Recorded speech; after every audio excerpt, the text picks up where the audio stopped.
In this lesson, we're going to talk about TOEFL reading time management, but we're also going to find out why people get questions wrong because of the way that they read.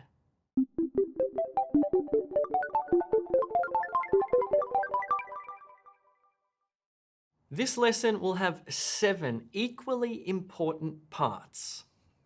Number 1, we're going to look at the challenge of TOEFL reading.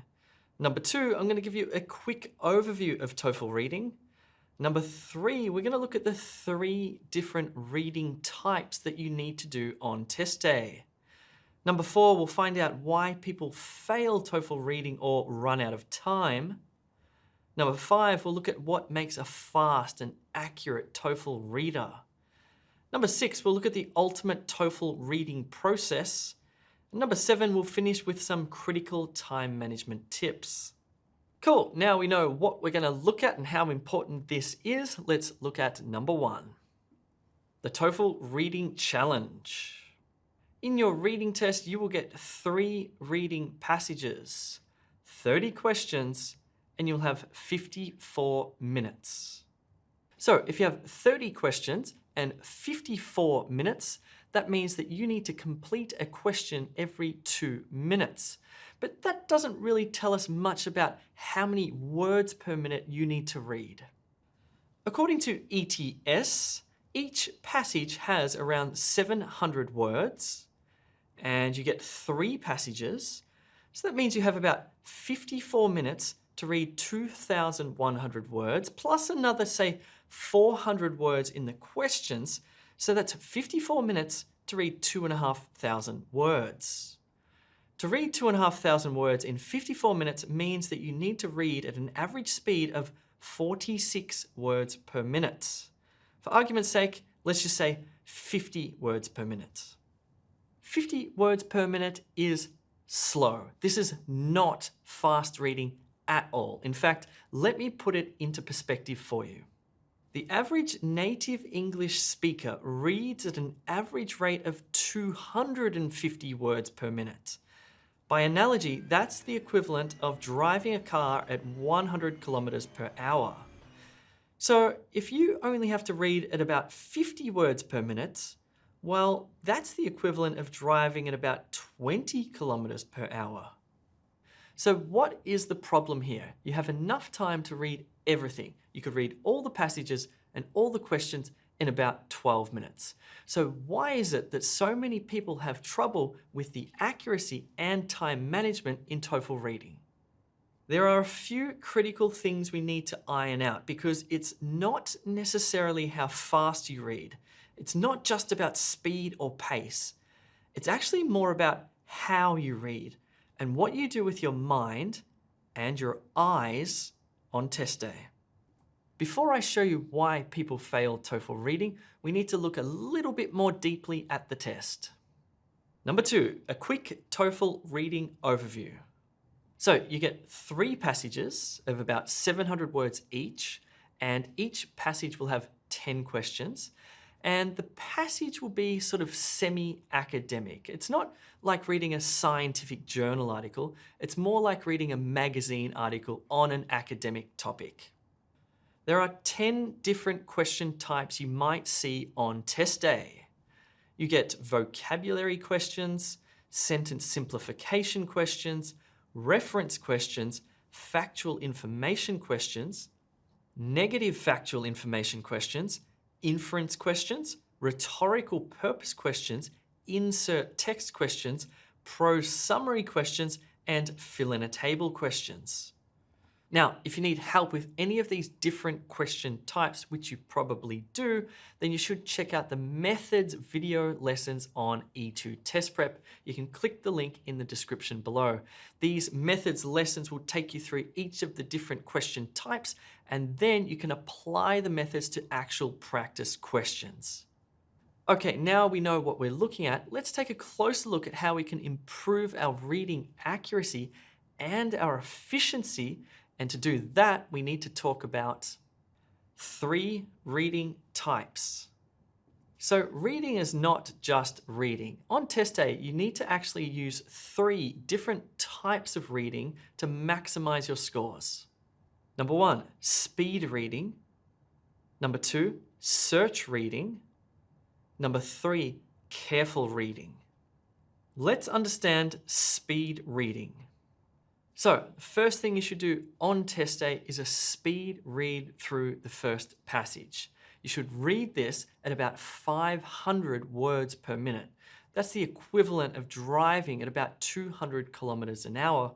Or in other words, you should read from top to bottom in about 60 seconds. Imagine that you are driving through a country town at 200 kilometers per hour. Don't worry, there are no police or pedestrians on the road. If you're driving this fast, what information can you pick up about the town? What can you see when you're driving at 200 k's an hour? You certainly won't see much. You're driving way too fast to read street signs or house numbers, but you can get an idea of what's in the town. As you drive, perhaps you notice a school, a cinema, a supermarket, or even a football field. This is speed reading. We're not reading for detail. We're not even reading for meaning. We're glancing our eyes across the text just to get a basic idea of what it's about and hopefully pick up some key words. Let's do a little bit of practice. What I want you to do is just scan your eyes very quickly from top to bottom in a zigzag fashion. You're not reading for any details. You just want to get an idea of what this paragraph is about and what the whole passage is about. Let's go. First paragraph, go.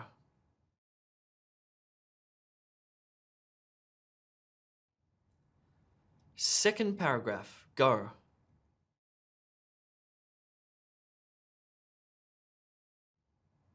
Third paragraph, go.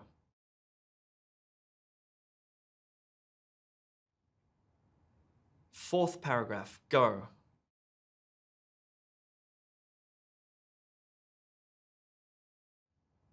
Fifth paragraph, go.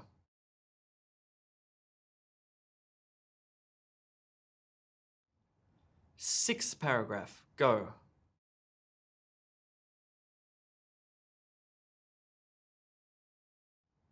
Final paragraph, go.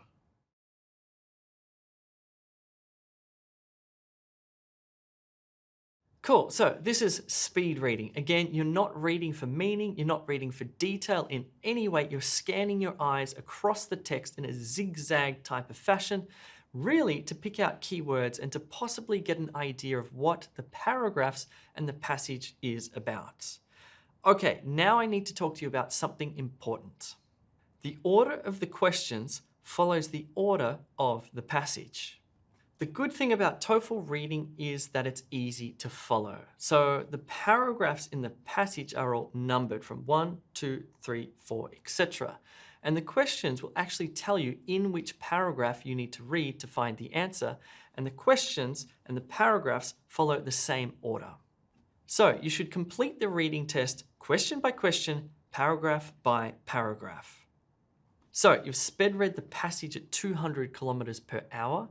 You've then turned your attention to question 1, and we're going to carefully read that, but we're going to talk about careful reading in a second. Before we do that, I want to talk to you about search reading. Search reading is different from speed reading. Speed reading, we just pick out keywords, get a basic idea of what the passage is about. When we search read, we're looking for something. Like if you're driving your car and you're looking for a street sign. If we go back to our car analogy, it's like driving at about 60 kilometers per hour. You want to slow down because you are looking for something, but not driving too slow because you're not yet worried about details. The reason why we search read is because we're trying to find information that was mentioned in the question in the passage, in a particular paragraph. Now, it might be the same word mentioned in the question and in the paragraph, or it might be a synonym or a paraphrase, and I want to talk to you about that. So take a look at this table here. It shows you the same word, a synonym or a paraphrase that could be in the question and the passage.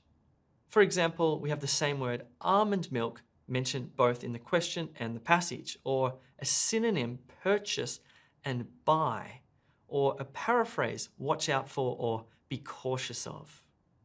Very rarely will you see the same word used in the question and the passage itself.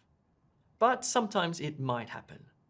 Most of the time, you'll see a synonym or a paraphrase.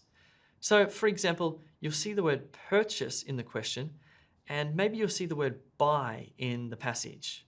Or you'll see the phrase watch out for in the question, and you'll see the phrase be cautious of in the passage. This is what we're looking for when we search read. So we identify a keyword or a key phrase in the question, and then we turn our attention to the particular paragraph, and we're going to search read the paragraph for that particular word or phrase that will probably be a synonym or a paraphrase. Let's do a little bit of practice. Some of the questions in TOEFL will be very straightforward. They actually do the search reading for you by highlighting the particular word in the paragraph. So you can go straight from the question to the particular area you need without doing any search reading. Other questions, however, like this one, do require you to search read a paragraph for a particular section to find the right information to answer the question.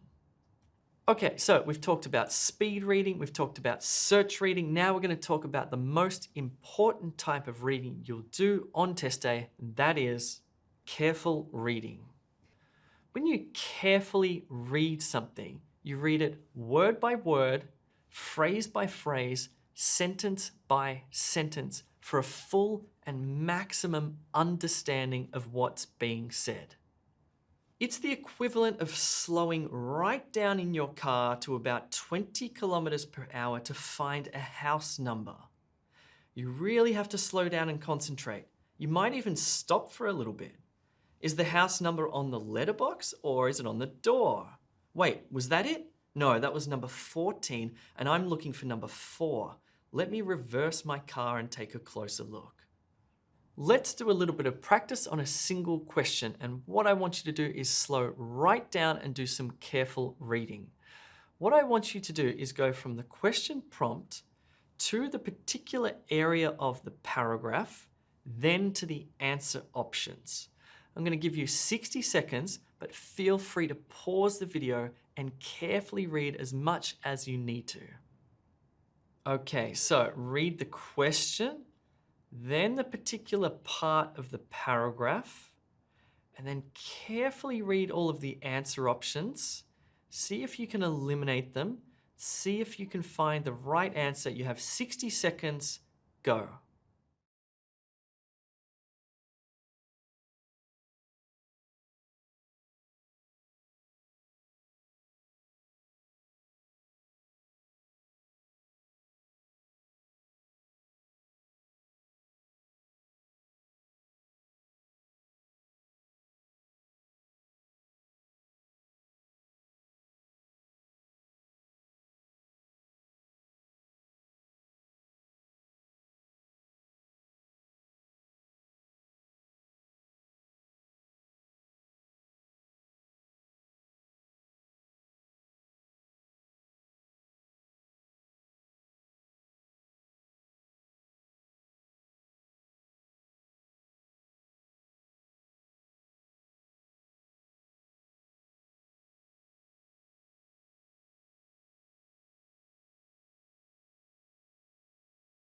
So how did you go? Did you get the right answer? The answer is D. People are largely unaware of how much water is used to grow almond trees. The other answer options are incorrect. This is an inference question, and the inference made is that because people have an alarming realization, they were unaware of how much water almond trees consume. Okay, so that's a bit of a tricky question. Inference questions can be tricky. Remember to do some practice on E2 test prep. Okay, let's recap our reading process. Number 1, you want to speed read the passage at 200 kilometers an hour, and you do this once just to pick out keywords, maybe to get a basic idea of what the paragraphs are about. Number 2, you carefully read the question at 20 kilometers per hour. Number 3, you'll need to search read for the right section of the text at about 60 kilometers an hour. It'll usually be a single sentence in a paragraph. Number 4, you'll carefully read the sentence, then you'll answer the question. So that's the process that you need to follow. Speed read, and then you'll go from steps 2 to 5, 2 to 5, 2 to 5, all the way through the 10 questions for that particular passage. Then you'll do it all again for passage 2 and passage 3. Wait a minute. Okay, I kind of wish it was that easy. I wish you could just speed read, read the question, read the section of the text, check the answer options, get the right answer, and then move on. That is theoretical. That's not what really happens in reality. What happens in reality is that you're going to go back and forth and back and forth and back and forth. And this is where I want to show you a tip that might change the way that you do TOEFL reading and hopefully really maximize your scores. Number 4, why people fail and run out of time in TOEFL reading. Take a look at this image here. This is from a scientific study that used eye tracking to see how many times an effective reader, a good reader, looked back and forth from the question to the passage. This is from an IELTS test, but it's a very similar test to TOEFL. Both are computer-based English reading tests. Bear in mind 2 things. This was a good reader, and this was a single question, and their eyes went back and forth that many times. Here's a different way to look at it. You can see from this heat map that the reader has spent a lot of time looking at the question and then read very widely in the second and third paragraph to find the answer. And that was a good reader. Now let me show you what a bad reader, a slow reader, an ineffective reader does with their eyes on test day. Yikes. This is for a single question. Their eyes went all over the place, up, down, left, right, looked back and forth, quite literally 465 times. They even looked at the timer 6 times. Their heat map looked like this, and you can see why they got this question wrong. They're looking everywhere. Imagine how much time this is taking. This is question 2, and they're looking in paragraph 4. They clearly don't understand that the questions and the paragraphs follow the same order, and they're spending way too long in the wrong place. So on test day, please do not move your eyes 465 times all over the testing screen. That is not what makes a good reader. Let's actually look at what actually does make a good reader. Number 5, what makes a fast and accurate reader? So a good reader reads with minimal back and forth, and as such, they save time. When effective readers read, they move through a text from left to right, from word to word, or phrase to phrase with minimal rereading. If they do move their eyes to reread a word, phrase, or sentence, it's to reprocess the meaning, to make sure they have fully understood what was said. Sometimes an effective reader will stop and they'll focus or fixate on a particular word or phrase to make sure that they've fully understood it. But then they'll continue to move through the text from left to right. Importantly, effective readers can memorize where in the text they need to reread so they can try to find an answer.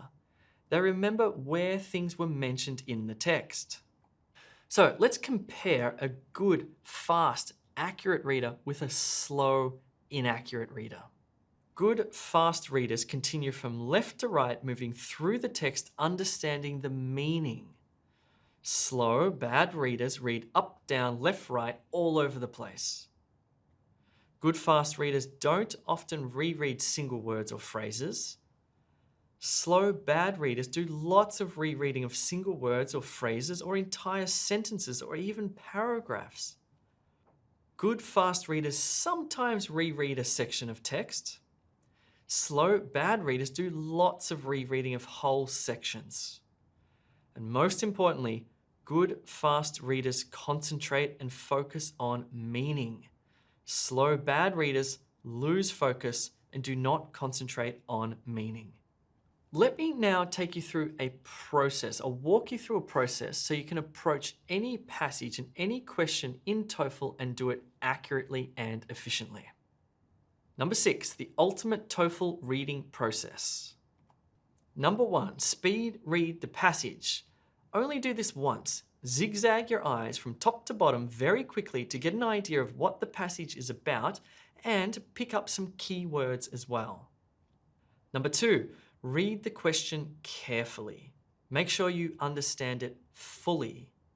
Number 3, search for the right section in the paragraph, a particular sentence or phrase in the paragraph. Keep in mind that the order of the questions follows the order of the passage. Number 4, carefully read the important part of the paragraph. It'll be a sentence or a phrase. Reread it again and again if necessary. Number 5, try to answer the question.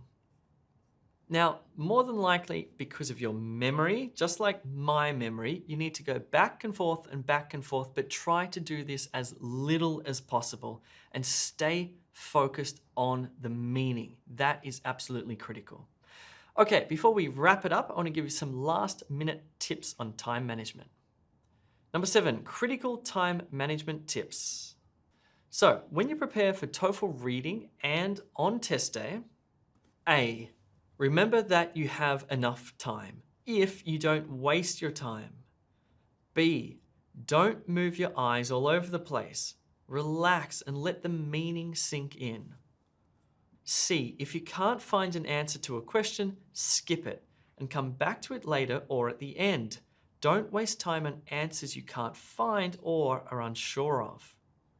D, answer every question. Even if it's a blind guess, there are no points lost for incorrect answers.